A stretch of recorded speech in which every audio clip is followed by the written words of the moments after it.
오늘 함께 읽으신 사도행전 17장은 사도 바울의 2차 전도 여행에 대한 말씀입니다. 사도 바울은 모두 3차례 정도 전도 여행을 한 것으로 볼 수가 있는데 1차, 2차, 3차 모든 전도 여행마다 대단한 의미를 가지고 있죠. 사도 바울의 이런 놀라운 전도 여행 때문에 오늘날 세계에 이처럼 많은 교회들이 존재를 하고 또 오늘 우리가 있음을 잘 알 수가 있겠습니다. 먼저 좀 지도를 하나 보여드리겠는데요. 이 지도를 보시면 이것은 사도 바울이 2차 전도 여행을 다닌 경로를 이렇게 대략 그림으로 그린 것입니다. 오늘 말씀 보시면은 세 도시 지명이 나옵니다. 데살로니가, 베레아, 아덴 이 세 도시가 나오는데 사도 바울이 두 번째 전도 여행 쭉 갈 때 거쳐갔던 그런 중요한 도시들입니다. 맨 끝에 밑에 예루살렘이 있고요. 쭉 떠나서 드로아라는 곳이 보이시죠? 거기가 이제 지금 말하면 터키 지역입니다. 아시아 지역이죠. 드로아를 조금 더 알기 쉽게 말씀드리면 트로이로 보시면 됩니다. 트로이 전쟁, 트로이 목마가 있던 곳이 드로아로 성경은 번역이 되어 있습니다. 이 트로이 지역, 아시아 지역에서 사도 바울이 복음을 전하려고 무진 애를 썼는데 성경을 보시면은 예수의 영께서 성령께서 이상하게도 복음 전도하는 분을 계속 막으셔요. 사람들이 전도하는데 안 들어요. 반발이 나옵니다. 힘이 들어요. 열심히 전도를 해도 계속 이 복음의 전도문이 닥치니까 사도 바울이 너무 괴로워서 고민을 하고 고통을 당합니다. 그때 한밤에 하나님께서 환상을 보여주시면서 바다 건너편에 이제 마케도니아 지역, 빌립보 지역에 있는 한 사람이 손짓을 하면서 와서 우리를 도와주시오라는 그러한 환상을 보게 됩니다. 이것을 소위 마케도니아인의 환상이라고 하는데 이 환상을 보면서 사도 바울이 하나님이 나를 아시아 지역을 떠나서 바다 건너 저쪽 마케도니아, 유럽이죠. 그쪽으로 나를 부르시는구나. 이런 것을 깨닫고 드로아에서 배를 타고 건너간 곳이 빌립보라는 곳입니다. 여러분 빌립보에서 잘 아시죠? 빌립보에서 자주장사를 만나고 간수장을 만나서 빌립보 교회가 세워지고 또 계속 전도 여행을 하다가 그 다음에 간 곳이 데살로니가라는 지역에 이르게 되고 또 데살로니가에서 복음을 전하다가 그 다음에 전한 것이 베레아, 또 그 다음에 아덴, 아테네, 또 고린도 이렇게 쭉 해서 계속 복음을 전하는 그러한 과정을 이 지도 속에서 여러분 보실 수가 있겠습니다. 역사가 토인비는 사도 바울을 태우고 간 배가 유럽을 싣고 간 배다라고 평가한 바가 있습니다. 그만큼 사도 바울 한 사람이 그냥 배 타고 간 것이 아니라 사도 바울이 복음을 싣고 가서 유럽에 복음을 전했기 때문에 오늘의 유럽이 있다라고 나름대로 역사학자로서 평가를 한 것인데 이것은 본질을 확실하게 꿰뚫어보는 대단한 일임에 틀림이 없습니다. 만약 사도 바울이 바다를 건너서 유럽으로 가지 않았다면 복음이 성경 말씀이 유럽에 전해지지 않았다면 오늘의 유럽은 있을 수가 없죠. 다른 모습으로 유럽이 존재를 할 것입니다. 오늘 유럽이 이런 모습으로 있는 것은 그 뿌리를 계속 캐들어가면은 복음이 있고 성경이 있는 거고요. 교회가 있는 거고요. 그 뿌리를 더 계속 캐들어가면은 지금 우리가 말씀 보고 있는 사도행전 그 앞부분의 말씀, 그 사도 바울이 드로아에서 배를 타고 마케도니아로 건너갔다라는 말씀에서 볼 수가 있겠습니다. 예나 지금이나 각 지역마다 도시마다 특징이 있습니다. 사람이 다르고 문화가 다르고 또 생산물이 다르고 여러 가지 다르게 되죠. 오늘 성경에 나와 있는 데살로니가 또 베레아 또 아덴 이 세 도시도 각자 다른 특징들을 가지고 있음을 성경 속에서 볼 수 있겠습니다. 데살로니가는 우리가 잘 아는 것처럼 데살로니가 전서 후서 이 서신을 받은 그 도시입니다. 사도 바울이 데살로니가에 2번이나 편지를 쓴 것을 보면은 아마 좀 그쪽에 관심이 아주 많으셨던 것 같아요. 그래서 때로 격려도 하고 칭찬도 하고 장점을 인정해 주기도 하고 때로는 단점, 약점을 지적하면서 이것을 좀 이렇게 해라 라고 좀 꾸중하기도 하고 격려하는 모습을 볼 수 있습니다. 편지를 2번 보냈다는 것은 그만큼 할 말이 많다라고 보시면 되겠습니다. 데살로니가 전서 5장에 유명한 말씀이 있죠. 항상 기뻐하라. 쉬지 말고 기도하라. 범사에 감사하라. 이 말씀이 바로 이 데살로니가에 보낸 편지 중에 있습니다. 여러분도 좋아하는 말씀이고요. 또 우리가 잘 아는 한경직 목사님이 가장 좋아하던 말씀이 이 말씀으로 알려져 있습니다. 여러분 항상 기뻐하시고요. 또 쉬지 말고 기도하시고요. 밤사에 감사하시는 삶을 사시기를 주님의 이름으로 축복합니다. 이 데살로니가 교회는 장점이 아주 많은 교회였어요. 근데 몇 가지 또 문제, 약점이 있기도 한 교회였습니다. 그 중에 하나가 데살로니가 후서 3장을 보시면은 이런 말씀이 있습니다. 일하기 싫어하거든 먹지도 말라. 너희 중 게으르게 행하여 도무지 일하지 않고 일을 만들기만 하는 자들이 있도다 라고 말씀합니다. 사도 바울이 보니까 데살로니가에 있는 사람들 중에 몇몇 사람이 게을러요. 할 일은 하지 않고 일을 만드는 사람이 있다라고 지적을 하시면서 열심히 할 일을 해라라고 권면하고 있습니다. 이 세상에는 크게 보면 2종류 사람이 있습니다. 큰 일을 하는 사람, 큰 일을 낼 사람, 이 2종류의 사람이 있어요. 우리가 이제 아이들을 기르죠. 가끔 학교에서 학부모님들을 초청해서 면담하고 좀 선생님이 이야기할 때 있어요.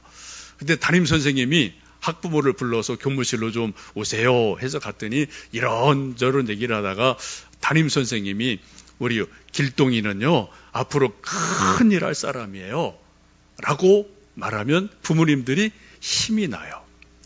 근데 담임 선생님이 우리 길동이는요 앞으로 큰 일 낼 사람이에요.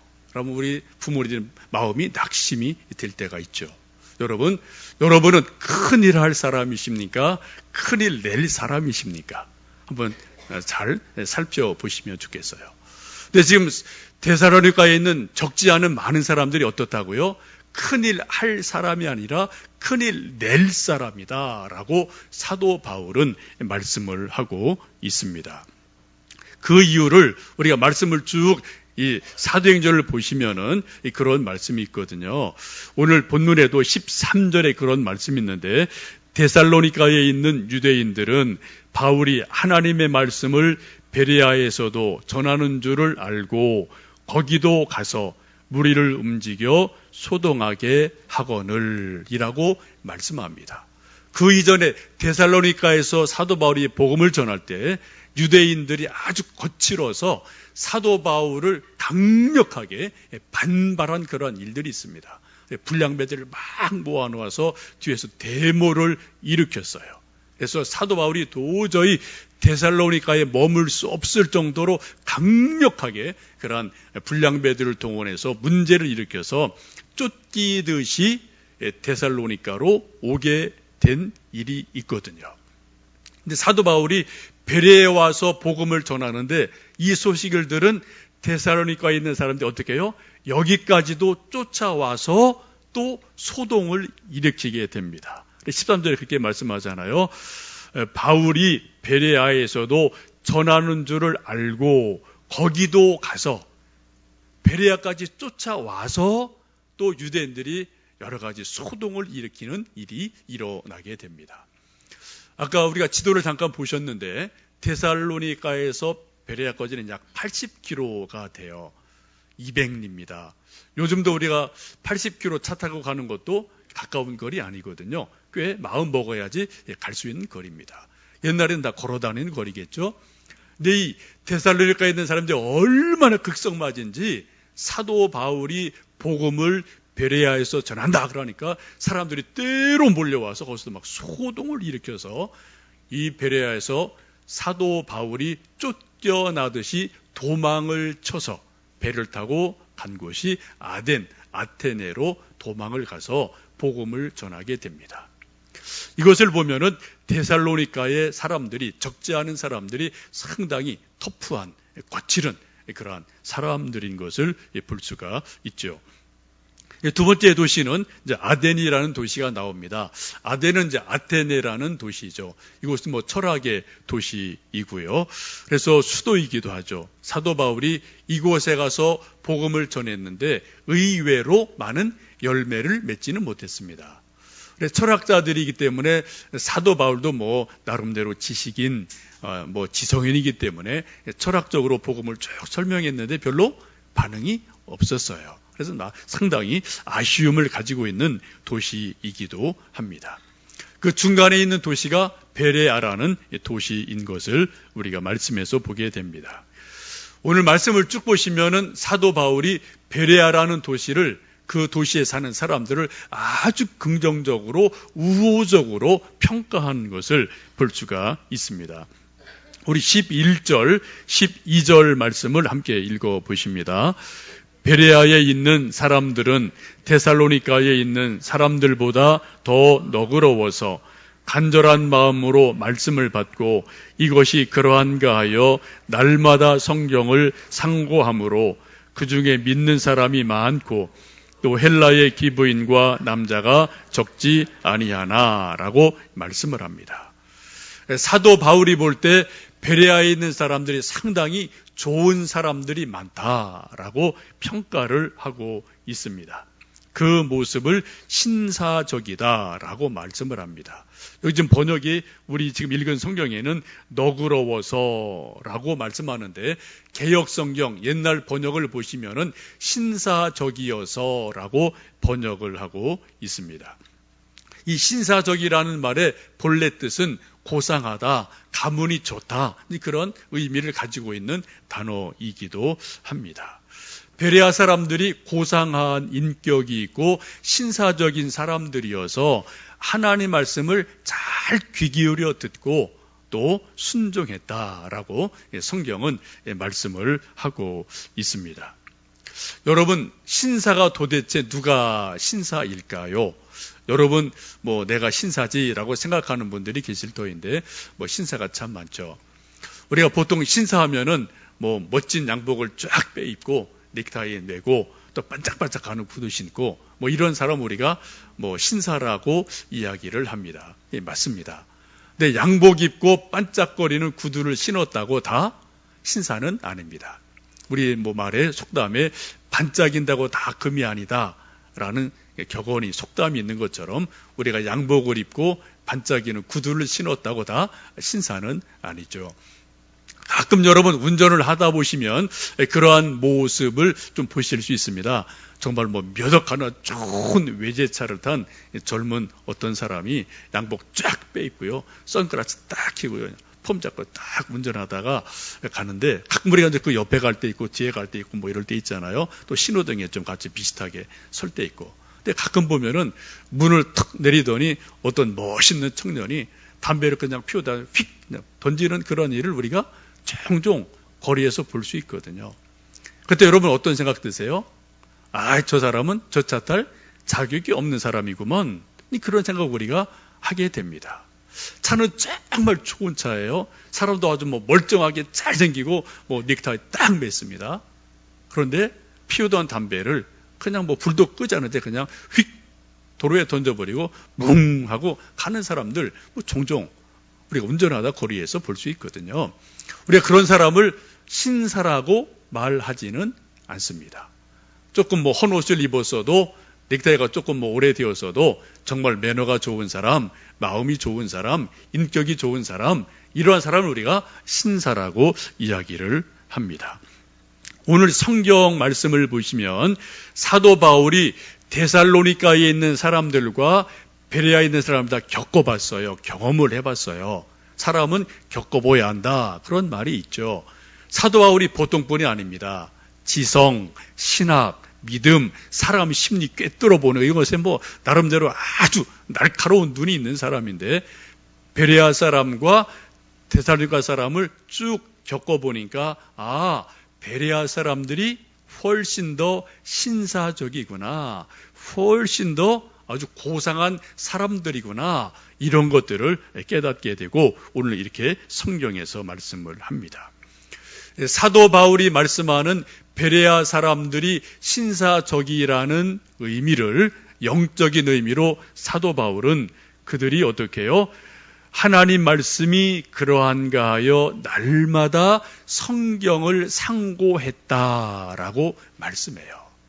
양복 입었느냐의 문제가 아니라 하나님 말씀을 듣고 설교를 듣고 성경을 읽으면서 정말 이 성경이 하나님 말씀이 맞나? 진짠가? 라고 궁금히 여겨서 날마다 계속해서 성경을 상고했다라고 말씀을 하고 있습니다. 이것을 공동 번역은 이렇게 말씀합니다. 그곳 유대인들은 데살로니가 유대인들보다 마음이 트인 사람들이어서 말씀을 열심히 받아들이고 바울이 말이 사실인지 알아보려고 날마다 성경을 연구하였다라고 말씀합니다. 사도 바울의 설교를 듣고 그리고 그 말씀이 진짜 하나님 말씀인가? 아니면 그냥 바울이 개인적으로 하는 사설이 아닌가? 이것을 확인하기 위해서 집에 가서 성경을 읽고 확인하고 확인했다라고 성경은 말씀을 하고 있거든요. 여러분, 신사적이라는 말의 의미가 확 다르죠? 우리는 일반적으로 멋쟁이, 양복 입은 사람, 반짝거리는 구두 신은 사람, 이게 우리 신사예요. 근데 지금 사도 바울이 말하는 신사의 의미는 그런 것이 아니라 영적으로 하나님 말씀을 받을 때 열린 마음으로 받아들이고 정말 말씀이 정말 하나님의 말씀인가 싶어서 성경을 읽고 확인하고 연구하고 상고하는 사람, 이것을 성경은 신사라고 말씀을 하고 있습니다. 옛날 70년대 많은 부흥사들이 부흥회를 하시면은 그런 말씀을 많이 하신 적이 있습니다. 여러 가지 설교하시고 이런 거 하실 때 누가 좀 묻고 좀 갸우뚱거리면은 그냥 그런 말씀 하셨죠. 그냥 꾹꾹 믿으세요. 그냥 절구통 믿음으로 꾹꾹 믿으세요. 이런 표현을 하신 적이 있어요. 자꾸 토달지 말고 자꾸 질문하지 말고 그냥 목사가 말하면은 그런 줄 알고 믿으세요. 이런 얘기를 많이 강조한 때가 있었습니다. 사실 그렇죠. 목사가 정상적인 목사라면 이단이 아닌 다음에는 설교를 이렇게 하든 저렇게 하든 예수님 잘 믿읍시다, 하나님 잘 믿읍시다, 그 설교하는 거죠. 표현의 차이가 있겠지만, 그죠? 그러니까 그냥 여러분 의심 말고 그냥 믿으시면 돼요. 그러나 요즘은 그런 말이 통하지 않는 시대가 됐습니다. 요즘 현대인들, 특별히 젊은 사람들은 그냥 믿으세요. 그러면 목사를 무식하게 봐요. 또 나를 뭐로 보는 거야? 라고 사람들 속에서 좀 반발할 수 있거든요. 그래서 현대인들은 어떻게 합니까? 특별히 젊은 사람들은 나를 좀 설득해 주세요. 그걸 알아듣게 좀 설명 좀 해주세요. 1, 2, 3, 4 논리적으로 좀 설명을 해주세요. 그럼 내가 설득 당하겠습니다. 내가 마음 열겠습니다. 나를 좀 이해시켜 주세요. 이런 것들이 요즘 많은 젊은이들의 마음속에 있는 생각이기도 합니다. 옳습니다. 우리 하나님 믿을 때, 성경 읽고 믿을 때 그냥 꾹꾹 믿으면 좋지만 약간 문제될 수 있어요. 제대로 알고 이해하고 믿는 것은 너무나 중요합니다. 여러분, 하나님이 우리에게 주신 선물이 아주 많이 있는데요. 그 중에 하나가 지성을 주신 것, 큰 선물입니다. 우리에게 이성, 생각하는 힘, 지성을 하나님이 우리에게 선물로 주셨거든요. 우리가 지금 살고 있는 이 시대의 이런 수많은 물진 문명의 대부분은 뭐예요? 지성의 열매입니다. 사람들이 연구하고 생각해서 만들어내는 수많은 것들이에요. 이것도 누군가 생각해서 연구해서 만든 거죠, 마이크. 이 전기도 에디슨이 연구해서 만들어낸 거고, 또 다 개발해서 요즘 LED 이런 거 나오지 않습니까? 점점점 사람들이 생각하고 연구해서 더 좋은 걸 만들어내거든요. 지성이 없으면 지성이 잠들면 우리 인생은 거의 다 잠든 거나 마찬가지예요. 우리 지성이 반짝반짝 빛이 나야 됩니다. 우리 아이들 중에 이번에 초등학교 간 아이가 윤송이, 채린이 둘이 있는데요. 애들 눈 보면 반짝반짝해요. 다 신기하거든요. 처음 저 초등학교 가서 반짝반짝하거든요. 우리 인생을 살다 보면 이제 좀 뭐 세월 좀 지나가면 우리 눈이 좀 그냥 반짝거리는 게 좀 빛이 약해져요. 왜요? 알만큼 다 알고 그거 나도 알아. 해봤어. 뭐 이제 이런 생각도 있고 우리가 또 이제 뭐 점점 관심자가 달라지니까 눈에 반짝거리는 게 좀 작아질 수밖에 없어요. 여러분 성경 읽으실 때 눈이 좀 반짝반짝하셨으면 좋겠어요.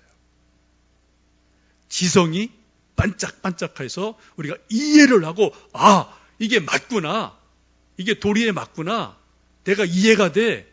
라고 우리가 동의할 수 있는 그러한 성경에 대한 이해, 성경에 대한 지성, 이런 작업들이 우리 속에 계속 있으시면 좋겠습니다. 이제 이번 주부터 성경 공부를 시작합니다. 화요일, 수요일에는 하나님을 경험하는 삶 하는데 여러분 지난 겨울에 하셨던 분들 화요일 7시에 시작하니까 꼭 오시고요. 또 안 하시는 분도 오셔도 돼요. 또 수요일 1시 반 하고요. 주일날 다음 주일부터 오후 예배 마치고 1대1 성경 공부하게 됩니다. 우리는 평생 성경 공부하셔야 돼요. 뭐 중간 시작 없어요. 그냥 오시면 돼요. 하여튼 하시는 분은 계속 오시고 또 새롭게 하시는 분도 오시면 좋겠습니다. 지금 제가 몇 주간에 걸쳐서 렉시오 디비나 말씀 묵상 기도에 대해서 설교를 계속하고 있습니다. 제가 원래 계획은 2월 4번만 하려고 그랬어요. 원래 계획은. 그리고 3월 달부터는 갈라디아서를 말씀드리려고 했는데 설교를 쭉 하다 보니까 제 생각에 그런 조금 다른 생각이 조금 들어왔어요. 이 중요한 것을 4번 설교 드리고 대충 말씀드리고 또 이렇게 해보세요라고 말씀드리면 잘 안 하실 것 같다. 죄송해요. 또 잘 못하실 것 같다. 그런 생각이 들어서 조금 더 몇 번 더 해야 되겠다. 그런 생각이 들었고 좀 피드백이 그런 게 있었어요. 여러분 에스프레소 드신 분, 제가 몇 차례 강조했죠. 에스프레소 꼭 한 잔 좀 들어보시라고. 한번 손 좀 들어보실래요? 네, 10분의 1도 안 돼요. 제가 아무리 설교를 힘을 내서 설교를 해도 여러분이 에스프레소 한 잔을 안 들어보시면 제가 왜 이 말을 하는지를 여러분 잘 감이 안 오셔요. 감이 안 오신다니까요, 여러분. 다시 말씀드립니다. 여러분, 이번 주 내에 꼭 죽진 않으셔요. 진짜입니다. 잠이 조금 안 오실 수 있어도 결국 죽진 않으시니까 여러분 좀 이제 이건 좀 아침에 점심에 밥 먹고 바로 드셔야 돼요. 이제 연세 드신 분들은 꼭 한번 드셔요. 제가 사드릴 수 있습니다. 제가 사람 만나면 요즘 커피 마시러 가면 일부러 제가 에스프레소 시켜요. 어제도 마셨어요. 그래서 일부러 먹거든 저도. 그럼 이거 숙제입니다. 제가 이렇게 강조 드리는 이유가 있어요. 우리가 커피를 마실 때 냉커피 마시듯이 훌쩍훌쩍 마시면은 커피의 맛을 음미하기가 어려워요. 구조적으로. 왜요? 그냥 꿀떡꿀떡 먹으니까. 그런데 에스프레소 한 잔을 조금 음미하며 먹다 보면은 커피의 쓴맛, 고소한 맛, 신맛, 여러 맛을 느낄 가능성이 아주 많거든요. 성경도 똑같습니다. 아이스 커피를 먹는 것처럼 꿀떡꿀떡 휙휙 읽어도 좋아요. 아주 훌륭한 겁니다. 그래서 제가 이번에 강조하는 것은 성경 읽을 때 빨리 많이보다는 적게 천천히 깊게 좀 읽어보십시다 라고 제가 강조하기 때문에 그러한 것을 비슷하게 맛보는 좋은 방법 중에 하나가 커피 마실 때 에스프레소를 음미하며 들어보시는 거다. 그런 거예요. 이게 뭐가 의미가 맞아가는 게 있거든요. 여러분, 제가 제 책을 좀 소개했습니다. 이 책 꼭 읽으시라고요. 이 책 지금 읽고 계신 분. 예, 몇 분 계세요? 여러분, 제가 설교 아무리 열심히 해도 여러분 이 책 안 읽으시면 그냥 다 한 귀로 와서 한 귀로 지나가는 것에 불과합니다. 들을 땐, 그래, 그런 것 같아. 그러다가, 저도 마찬가지예요. 우리 기억력이 한계가 있어서, 여러분, 교회를 딱 나가는 순간, 새로운 일이 막 몰려오거든요. 핸드폰, 문자, 카톡, 어떤 일, 저거. 그럼 우리가 교회 문을 나서는 순간부터 우리는 새로운 일에 막 휘둘려 들어가게 돼 있어요. 우리 인생이라는 것이. 까마득하게 멀어집니다. 죄송하지만 제 책 좀 자랑할게요. 며칠 전에 어떤 분이 교회에 전화 와서 이제 전도사님이 메모를 해 주셔서 제가 이제 전화를 그쪽에 드렸어요. 통화를 해보니까 의정부에 계시는 유 목사님이라는 분이었습니다. 우리 통합 측, 아마 저보다 조금 선배이신 것 같아요. 이런저런 얘기를 하다가 이제 그분이 이제 저한테 전화한 이유가 이제 몇 가지 있었는데 그런 얘기를 하시더라고요. 자기가 한 3, 4년 전부터 영성, 기도에 대해서 관심이 있어서 하여튼 책을 수십 권을 쫙 읽었대요. 나름대로 이런저런 책들 읽었는데 이게 이제 감이 안 잡혀서 참 이게 좀 많이 정리가 안 돼서 어려웠다. 그러다가 얼마 전에 어떤 목사님을 통해서 이제 제가 쓴 이 책을 이제 소개를 받았대요. 그리고 이 책을 읽고 나서 3년 동안 수십 권의 책을 읽고 정리되지 않았던 것이 쫙 정리가 됐다. 너무 감사하다. 그런 내용을 저한테 전화를 주신 분을 이제 통화를 한 적이 있습니다. 여러분, 이 책 되게 좋은 책이에요. 진짜입니다.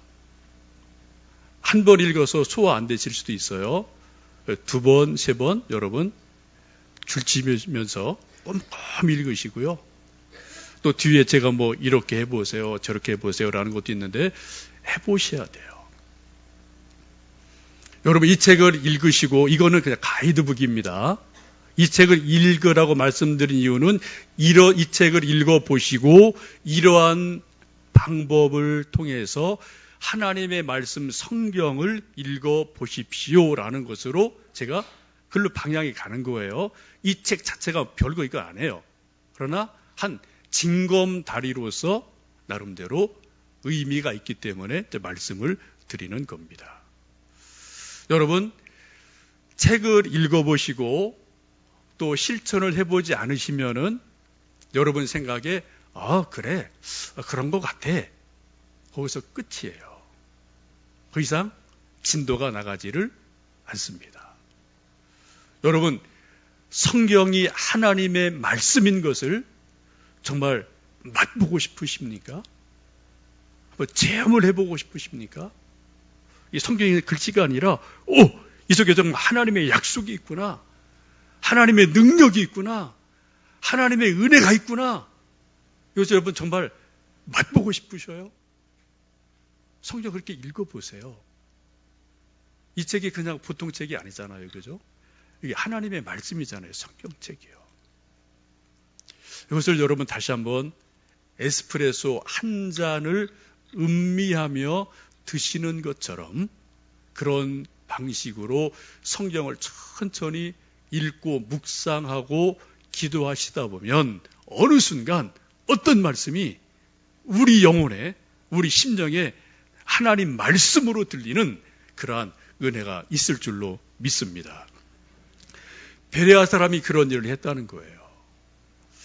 제가 이제 4월 21일, 22일 은성 수도원이라는 곳이 있습니다. 경기도 저쪽에요. 부천에. 거기 제가 1박 2일로 1년에 한두 번 이제 이 책에서 제가 했던 것을 실제로 우리 교회에서 해보는 일들을 몇 년 하고 있는데, 여러분 다시 한번 좀 가본 분도 계시고 안 가본 분도 계시는데, 여기서 1시쯤 떠납니다. 가서 3시 도착하고 토요일 점심 드시고 내려오면 돼요. 많이 못 가세요. 공간이 20명밖에 못 들어가요.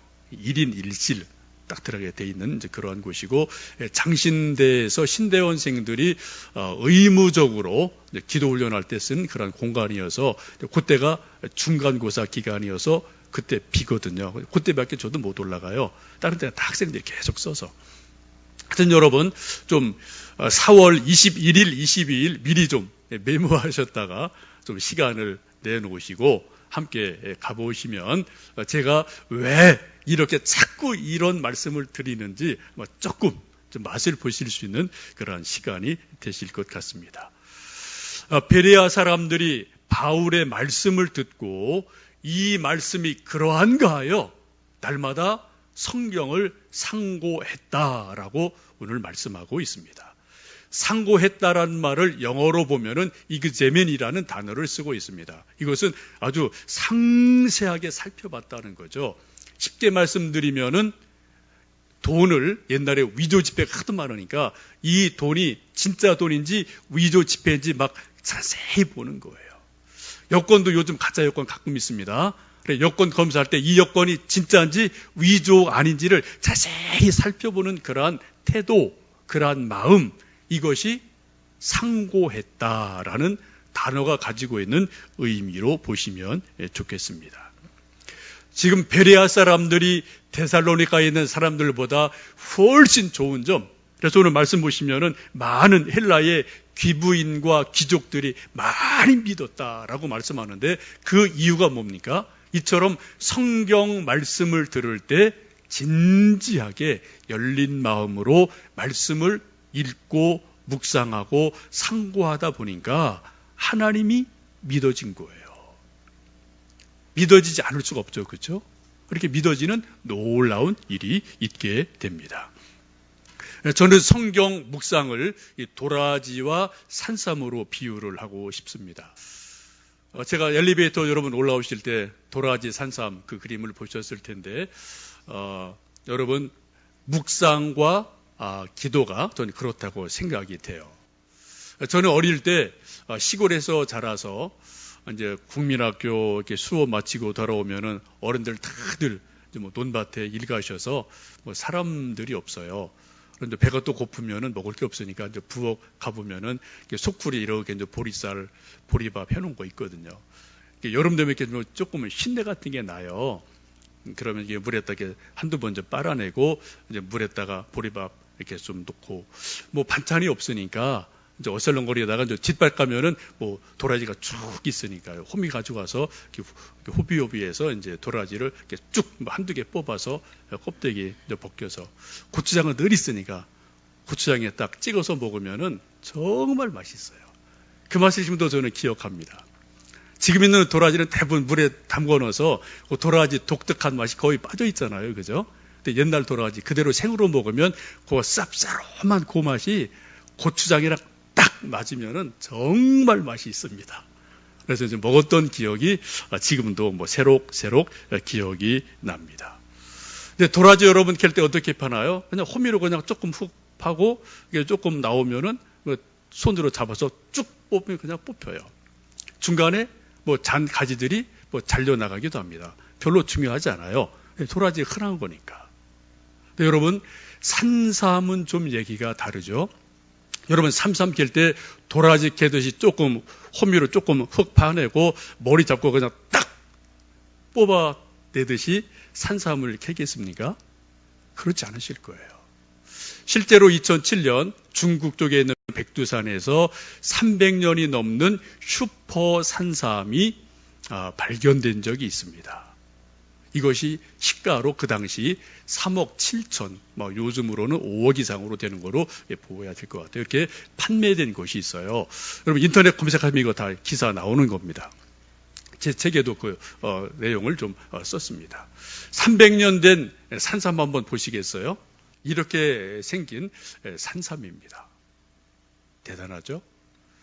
이 산삼을 채취하는데 10만이 6명이 꼬박 4일이 걸렸어요.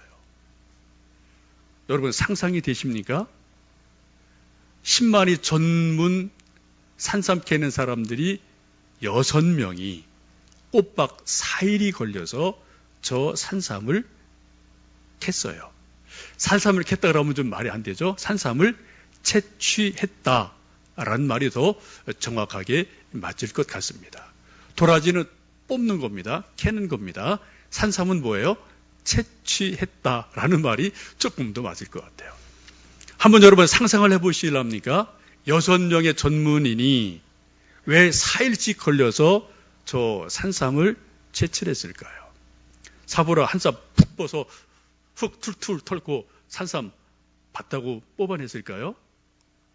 그러지 않았겠죠? 호미로 그냥 여기저기 쿡쿡쿡 찍어내고 쭉 잡아 뽑았을까요? 그렇지 않았겠죠? 전문가가 딱 보니까 대단한 거거든요.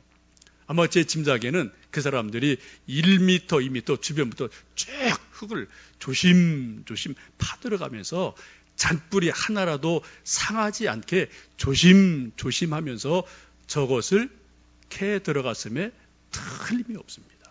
이렇게 4일이나 걸린 거죠.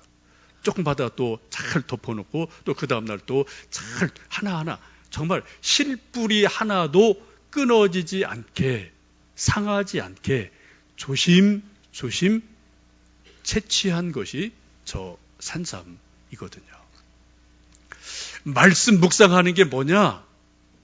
산삼을 채취하는 것 같은 거예요. 우리는 도라지를 캐듯이 성경을 빨리빨리 읽을 수도 있습니다. 좋은 거예요.